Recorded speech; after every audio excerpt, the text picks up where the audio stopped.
Jennifer, thank you so much for being on the podcast. For everybody who does not know who you are, I just want to let you all know I'm speaking with Jennifer Maharajh, who is a author, a global summit producer, and she's also in the health and beauty entrepreneurship realm. She does many other things. She's an amazing mom, a very motivating person to know of, and she's a podcaster. So without further ado, here's Jennifer. Welcome, Jennifer. Hi, Dolly. Thanks so much for the invite. I'm so blessed and happy to be here with you doing this interview. Thank you so much for the invitation. How are you doing? I'm doing great. I'm really excited about having this conversation with you because it's something different that I think a lot of people don't talk about. And I'm not sure why. Maybe there's stigma. Maybe it's because it seems too personal, but we're going to dive into it. But before we dive into it, tell us a little bit about your background. You know, where did you grow up? Give us an idea of who you were and how you led up to what you do today. Yeah, sure. So I live in New York, born and raised. I'm a New Yorker, Long Island. And I got my degree actually in communications, my undergrad. My master's degree I got from New York Tech right here on Long Island in film productions and communication. So I sort of went into film productions after college. And then I got into the healthcare field, believe it or not. So I worked in healthcare for at least, I don't know, 7, 8 years of my life, which I loved. I was in the marketing communications industry, doing advertising, things like that. And I worked up until 2 years ago, actually. And my job ended up just sort of, coming to an end because of the fact of my diagnosis of Parkinson's disease at age 34. And after that, I just decided to sort of pursue entrepreneurship. But, growing up and working, I always thought that I would have this perfect job. You know how they always say that after college, you get married, you have kids, which I did all that. And then I just expected to continue on my career and continue climbing that corporate ladder and just get to that next level. But unfortunately, the unexpected happened in my life, and sometimes you're just not prepared for that. So things sort of shifted after that time, and I just sort of had to shift with it, which I did. So that's a little background about myself and where I grew up and what I did. Well, thank you. Wow. So when we had our first conversation a few weeks ago or days ago, I remember I was tempted to look up more about Parkinson's. Right. Because I know very minimal. So I stopped myself from doing that because I wanted this conversation to be as raw as possible, because I know that I'm not the only person who is unaware of what this disease is, what the symptoms are, how it impacts people's lives. So I would like to focus on that today. So for everybody else and myself, can you explain to us what exactly is Parkinson's? Yeah, so when you hear Parkinson's, you think of Michael J. Fox or Muhammad Ali, because those are the two people that come to mind that are celebrities. So Parkinson's disease is a neurodegenerative disease that affects the lack of dopamine in your brain, is basically what it is. So we all have dopamine levels in our brain. And unfortunately, for those who have Parkinson's, they have a lack of dopamine, which means that they cannot make that connection from their brain to their bodies, basically. So sometimes, that their motor skills are off, their balance issues are off. It causes tremors. It causes something called brachinesia, which is like sort of stiffness and slowness of the body and different joints and bones of the body. It can cause memory loss. It can cause confusion. It can cause many different things for many different people, just sort of depending on how it affects your body. And it's sort of like anything when you think about it, like everything affects everybody differently, right? So it just sort of depends on the person. Now, most people think that Parkinson's only affects older people, but it actually, a very large percentage, I don't know it offhand, have early onset Parkinson's, which is what I have, because before age, I would say 65, that's considered early onset Parkinson's. Oh, wow. Right. You mentioned that you were diagnosed at age 34. Right. So how did that happen? What led to even looking into like, hey, you might have Parkinson's or something like that? Right. So actually, when I was 31 years old, I was pregnant with my second daughter. And I noticed that I had just gotten a new job, and I noticed that my left hand was like not typing as quickly as it used to. And I was a really fast typer. And I'm like, what's going on here? And I went to the doctor. Not only that, I just noticed there was like a very, very slight small tremor in my left hand. So I started going to the doctors. They did a number of MRIs. They couldn't find anything. And they did rule out Parkinson's at that time, because they said I was so young. And then at 34, a few years later, I went back to the doctors because it was still there and I wanted to know what was going on with my body, you know? And then that's when I officially got the diagnosis of Parkinson's disease. And of course, when I heard that, when I walked out of that doctor's office, I was completely shocked. I couldn't even fathom the news of that. I didn't really know how to take it. I didn't know what to do with that. And I think a big part of me sort of shut myself off from the world for a really long time, actually. You know, it took me a couple of years to just get back to that place where I could just be me and speak about this. If you asked me to do this interview, I don't know, 5 years ago, my answer would have probably been no, because I don't think that I would have been able to even get anything out to speak about this. So it took me a really long time to get to this point that I'm at right now. Yeah. And, you know, I'm so grateful that you're doing this because I feel like we just don't know enough. And not knowing enough is not just, I guess, a disservice to the person who has the condition, but to the whole family. Because I think that for whatever condition, illness, challenge that a human being has, you've got to have a community, whether it's your family or friends, who understand what you're going through as best as, I mean, nobody's going to really understand, you know, something that you're going through because they're not in your shoes living it, but get an idea of what your challenges are, how to support you, how to even adjust certain things in their lives, you know, to be able to be part of your life. So you mentioned you were diagnosed the first time the MRIs, everything said it was clear, right? So was there anything that you think, for somebody who might think, okay, I'm going through that process right now and my MRIs came back negative, is there something that I should mention to the doctors to look a little deeper because it might be, or any tips that you can give us?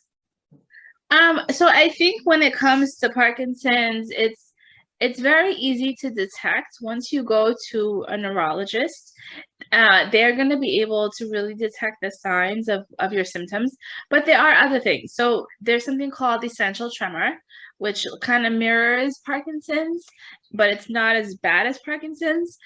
And then there's MS, which you can also get tremors from MS as well. So what my advice would be to whomever may be, listening to this and may have symptoms or may have a loved one that has symptoms, go to a neurologist. I mean, you can go to your doctor and specialist, but you really need to tap in with a neurologist, because a neurologist is the one who's going to be able to honestly assess the situation. They're going to do a number of different tests, things like going like this and walking and checking your balance. And they're going to want to see if you can do certain things at certain speeds and levels. And you could even do these things at home. I mean, the first test is something like this, where you go like this with your hands to see how quickly you can do it. And then if you find that you're getting tired, if you find that it's slowing down, or if you find that your hands are tremoring, those are just some of the signs and symptoms that, Parkinson's could be there. And I don't want to scare anybody by saying that, because again, there are some things called essential tremor, which is, something that people can go through as well, or it can be contributed to just getting a little bit older. Some people, as they get older, may have tremors in their hands because the bones are getting weaker and things like that. So my advice is just go to a neurologist and do the necessary tests. Right. And to your point, go to the neurologist. This is not medical advice. This is just sharing your experience to give people an idea of your journey. Exactly. My journey. And I do want to say that with a grain of salt too, because what I experienced does not mean that that's what somebody else may experience. And everybody is going to be absolutely different. So please always go to your doctor. Yeah, yes. Oh my gosh, I cannot stress that enough.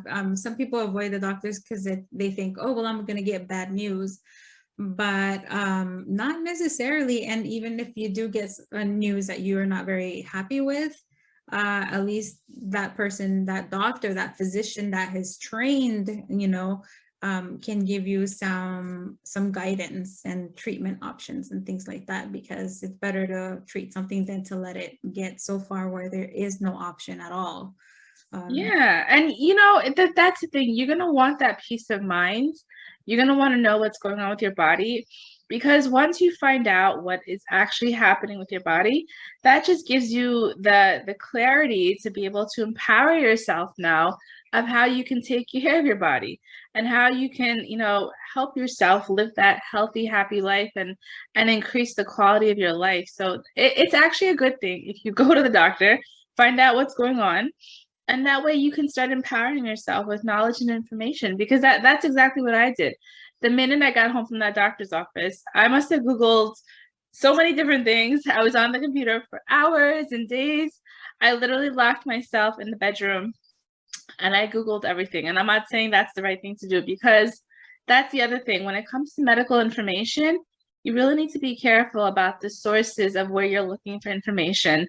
There are reliable sources and then there are non-reliable sources. So I just definitely want to make that a point. Just be careful what you're looking up on the internet and Googling. I couldn't have said that better, because if you go on Google, especially like, what is that, WebMD, you start with something and then you're like, oh my gosh, I'm gonna die. Yeah, and that's exactly what happened to me. I mean, I was looking up all this information and I'm like, oh my God, this is so hard. And I'm not saying like it couldn't be horrible, but the thing is, it scares you, so you just really got to be careful about the information that you're reading. And it's not all about that. It's about yourself. You have to really figure out for yourself how to deal with the situation and change your mindset and change your attitude. And it takes a while. Yeah. So when people get diagnosed with something like this, did you learn anything insurance wise? Because I know that some conditions, it can be like, oh, you have to prove this and you have to get a referral for that, otherwise insurance won't pay for it. Is there any tips that you can give us about that?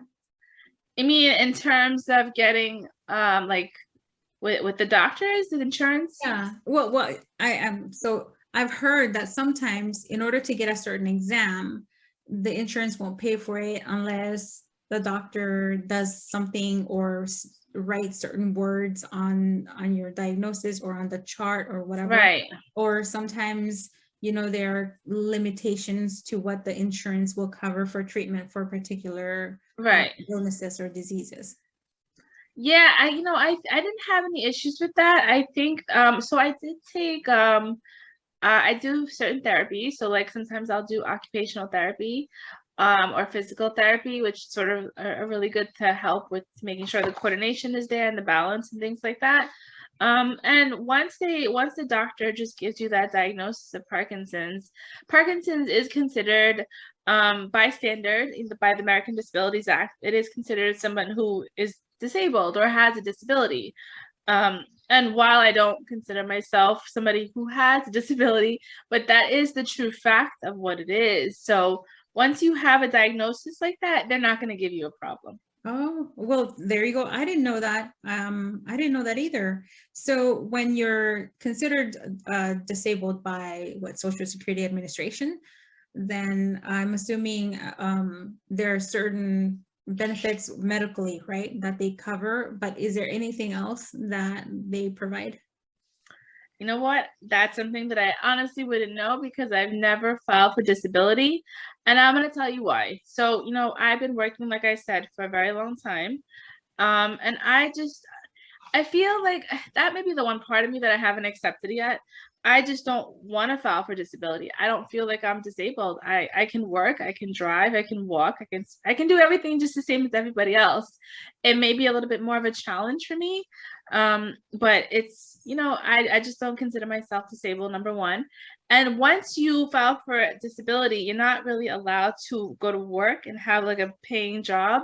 So I don't want to to do that to myself. Although I'm an entrepreneur and I have my own business, but I just feel like I don't need to go down that route, at least not right now, if that makes sense. Yeah, I'm so glad that you pointed that out, because I think a lot of people, they hear social security disability insurance is going to take care of you, your cost or whatever, but then it also does kind of put you in a box. I feel like it's so unfair, especially for people who truly do feel like they have a disability, but they also don't want to limit their life due to that disability. Right. I know of this because with the veterans who have to file it, they get locked into that box, and it's so unfair because so many of them are able to do something, not like before, right, but they feel like, well, you got to pick one. You got to pick either cover all your medical expenses, because sometimes VA, it does have its limitations, but then you still want to live life and try new things, and right. filing for that, it puts a stop to that. Yeah, exactly. That's a good point. What about your adjustments? Anything, with your family? Because you mentioned you have two girls, right? Yes, two daughters. Yeah, and your partner or your spouse. So have you had to do any type of things differently, or how has that impacted your family? Yeah, so that's a great question. We all try as a family to not let it impact us too much. When the diagnosis came, I didn't tell my kids right away because they were very young. When they got a little bit older, we sat down with them and sort of just explained that, mommy has an issue with her hands, because that's my main issue right now, is that the tremors sometimes it's starting on my left side. So you may see like my hands tremoring on my left side and things like that. So we made it a point to just sort of explain to the kids exactly what was happening. They're not going to totally understand, but we wanted them to know that something was going on, at least, because I think it's important to have that communication with your kids. So now we just make sure that the kids know to help out around the house, like pick up your stuff. Kids are kids, right? Either way, they're going to make a mess. And I think it's like any parent, you're going to teach your kids to clean up. You're going to teach your kids to help. And we do the same thing. So we just sort of make sure they understand that if mommy needs a little bit of extra time to do something, or if she needs help, to just, chip in and help a little bit. And my daughters are really, really compassionate, caring individuals. So they definitely understand that. And right now, I'm not driving like too far. I drive in the area. Like I said, I'm an entrepreneur, so I work from home and I pick up and drop off my kids to school. So we're kind of just working around the whole driving. And I can drive, but my husband's a little scared about it. So he wants to make sure that, like, if I go far, nothing happens. And I think that's just him being overprotective, which is okay. And besides that, it's really just about communication. Honestly, it's about just making sure we speak to each other, my husband and I let him know what's going on. And if I'm feeling down and depressed one day, or if I'm having some symptoms one day, I just make sure that I let him know what's happening. So it's really just about the open communication, honestly. And I think for me, why I'm doing so well is because of the life that I live, with my attitude, my mindset, the exercising, the eating healthy, everything I do in combination. I'm just adamant to live a normal, healthy life, if that makes sense. Oh yeah, absolutely. I agree. Mindset has so much power. I think that people really still undermine it, although we hear it all the time. I mean, just actually this morning I was thinking, gosh, so many people can change just the whole outlook of their day if they simply take the time to wake up and the first thing that comes out of their mouth is, I'm gonna have an amazing day, and just say it out loud. But for some people, that is such a hard thing to do. And here we are having like hours-long discussions, but you can't get up, open your eyes, and just say, I'm gonna have an amazing day. Well, that's and you see, that's the thing. That is the most important thing you can possibly do for yourself. And every morning that I get up, and this goes for anybody who's listening, you may have some challenges ahead of the day. you may know that something is you have to face something, but the whole point of it is how you start responding to those situations and how you wake up with that attitude. Like you just said, if you wake up and you just say, this is gonna be a phenomenal day, today I'm gonna crush this day, then you've got that, and if you wake up with that good attitude, if you wake up really just adamant to make it a good day, it will be a good day. Yeah, absolutely. And I love that you mentioned that you're also living your life without the limitations, right? Because some people, they might get diagnosed with something and then they think, oh my gosh, now I can't do this and that and whatever. Because, doctors will tell you all the facts and it can be scary. So then they translate it as, that's it, I'm done. I can't do all of this. But here you are a podcaster, you're doing summits, you're an author. Tell us at what point did you start this? And was there a specific thing that happened that really motivated you to start with your first entrepreneurship venture?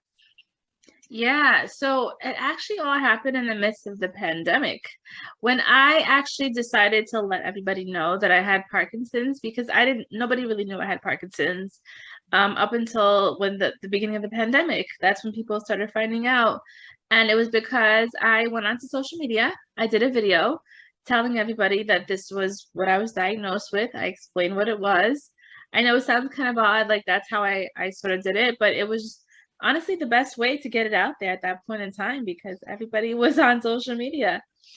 And then I started looking into health and wellness, and that's when I became an online certified health and wellness coach because I already had my health and wellness business. So at that time, I really just wanted to spread some awareness and education about not only Parkinson's, but just about staying healthy and preventative care. So it was during that time that I started launching my free webinars where I teamed up with some other people. It's called the Empowering Minds team that we just decided to do some free webinars to educate, bring awareness about different topics. And then I did my first summit, which was amazing. We had about 30 speakers who spoke about different topics about health and wellness, meditation, yoga, healthy eating, nutrition, just like a whole bunch of different topics.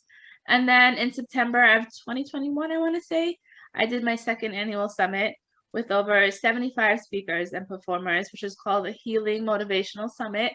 We had an amazing, amazing turnout.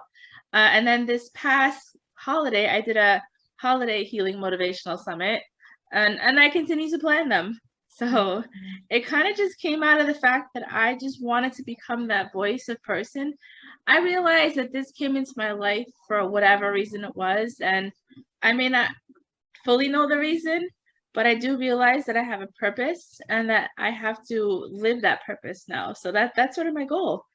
I love that. And that is incredible. Oh my gosh. If anybody has ever attempted to put together anything, a party, an online event, you know how hard it is, not just to find the right people, to make sure that they all do what they're supposed to do, to promote. Oh my gosh, that's incredible. And that's really beautiful that you've taken something personal and you're giving it this gift of knowledge pretty much to so many people. And everybody has families, right? So we all have to look for those resources to help us get through whatever challenges and help our family members too.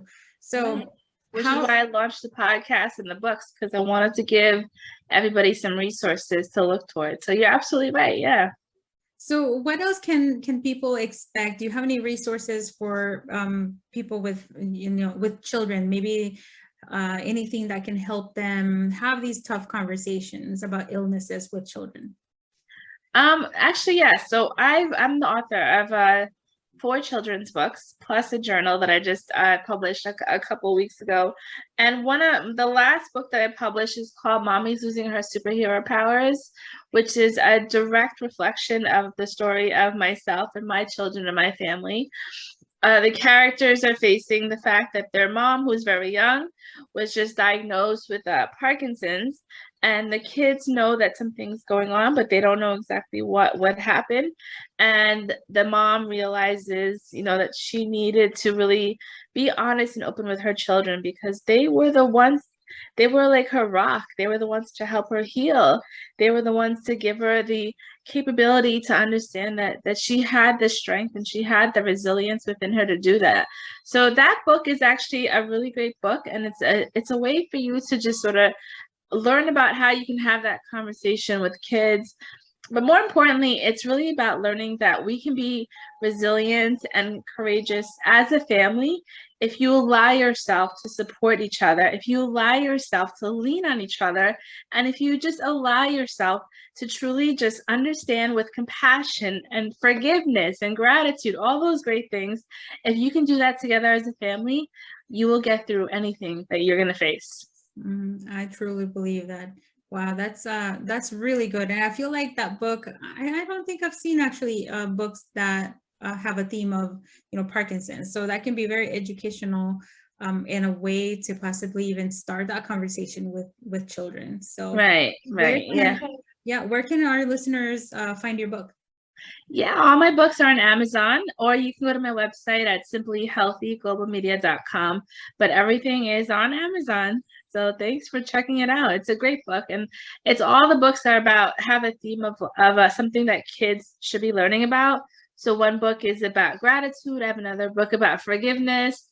And then, of course, Mommy's Losing Her Superhero Powers is really about that resilience and courage. I love that. And I love that title, Mommy Losing Her Superpowers. I picked that title because that's what mommies are. We're all superheroes, right? Yeah. But in this case, I would like to say that you maybe temporarily lost your superpowers because look at what you've done. That's incredible. Maybe you're just swapping them out, one superpower for another. It's really good. I appreciate that. Thank you so much. Yeah, I think, as moms and entrepreneurs, we have so many roles, responsibilities, and we play so many different things in our lives, but it's just about staying grounded and being aware in every moment and just enjoying life for what it is. You can't change certain things, and some things you can change if you truly just believe in yourself. And I always say the impossible is always possible. And I do truly believe you can change the outcome of your life just by the way you think and act and speak and all those different things. I completely agree. And lastly, where can people listen? Well, what's the name of your podcast again, and where can people listen? Yeah, it's called the Simply Real Podcast, and it's streaming on all platforms. So it's also on Spotify and Anchor, on Apple. It's on iHeartRadio, TuneIn, everything that's streaming. You'll find it there, the Simply Real Podcast. Awesome. Thank you so much. And lastly, I'm going to throw out some fun questions just so that people can get to learn a little bit more about you. Sure. Okay. So as a child, what was the most mischievous thing that you did? I was a good kid, actually. Well, okay, I did run away from the house once. Oh my gosh. How old were you? Wow, I must have been like 12, I want to say. I jumped out my window in the back and I went to my friend's house. And I think I just did that because I wasn't allowed to go somewhere. So for anybody listening, don't ever run away from home. I came back within like less than an hour, so didn't work. That's so funny. I was one of those good kids, quote unquote, too. I was just too scared to do anything bad. That's really what stopped me from doing any mischievous stuff. Yeah, same here. I didn't do anything bad, really. When you think of the word, okay, I'm going to give you 3 words, okay? And the first thing that comes to mind, go ahead and just shoot out with that, whatever that is. All right? Okay. Love. Compassion. Adventure. Family. Business. Ooh, work.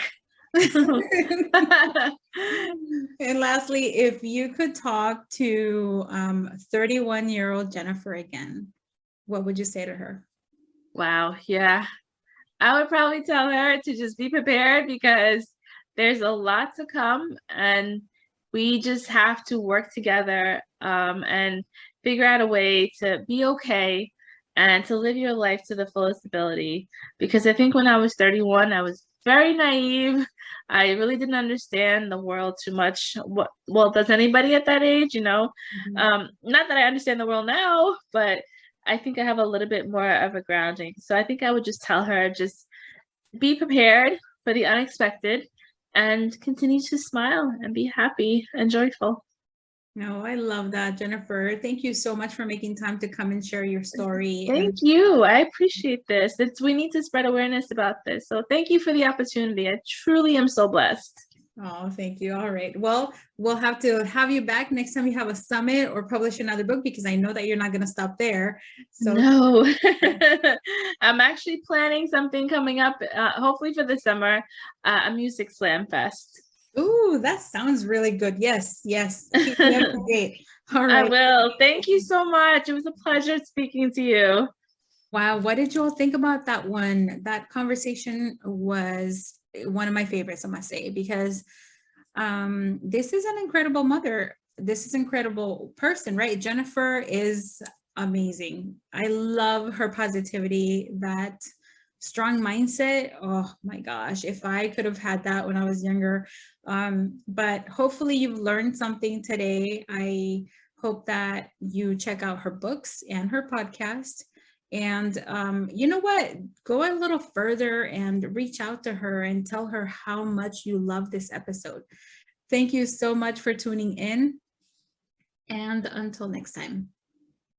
Hey, did you like that episode? If you did, be sure to subscribe to this podcast wherever you may be listening and write a review. If you want more tips or some behind-the-scenes videos, make sure to follow my mom at Dalitalks on Instagram.